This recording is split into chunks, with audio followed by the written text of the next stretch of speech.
Today we're going to talk about the Regulatory Adaptability Protocol, or what we affectionately call RAP. There are some industries where regulation is not just a part of your life, it's part of your very fabric of existence. These industries are subject to all kinds of changing rules and regulations from different regulatory bodies and municipalities. So if you're in energy or education or manufacturing or food service or banking or finance or healthcare, you know what it's like. It kind of feels like this. Now that scene is funny when Lucille Ball does it, but it's not so much fun when your livelihood depends on it, let alone the very lives of your customers and employees. So how do we deal with ever-changing regulation? It starts like this. We have new or changed regulations, and when we see that, there has to be some kind of a process to capture it. We might subscribe to something or get a feed or have someone in an office looking for regulations. But when we see a change, we create a case, and the case says review this regulation and determine its impact on the organization. That way we know that every change is associated with a specific action item to assess its impact.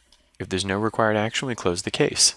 If it's a simple issue, we can just create acknowledgement cases for all the people who have to be aware of that regulatory change and ask them to do whatever they need to do and then close the acknowledgement. But in some cases, it's more complex. In those instances, we use a request form to capture information about all the different things that need to happen. We want to make sure that each party, whether it's the legal department, marketing, compliance, governmental affairs, is properly notified of the things that they need to do. So the recipient of the original case would fill out this form, which would then launch a bunch of cases assigned to the appropriate people, and they would use those to kick off all kinds of things that have to happen throughout a complex organization. Now, whether they're simple acknowledgement cases or more complex, all of this becomes part of a body or group of cases that represents a comprehensive, up-to-date, and constantly changing view of all the things that the organization needs to do to comply with changing regulations. Individuals see those things on their case list. We can have a compliance or a regulatory departmental case list that shows everything related to this throughout the entire organization. And of course, we can do tracking and reporting using various data visualization and BI techniques.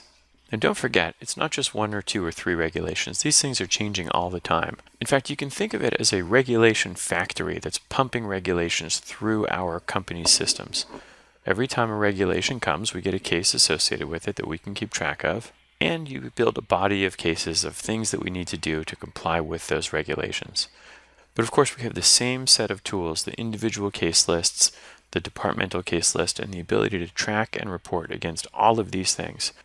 Setting up a system like this that makes sure that we capture every new regulation, nothing is dropped, we assign the right cases to the right people, and we can manage that body of cases in multiple ways, is critical to staying on top of a changing regulatory landscape. And that's a wrap.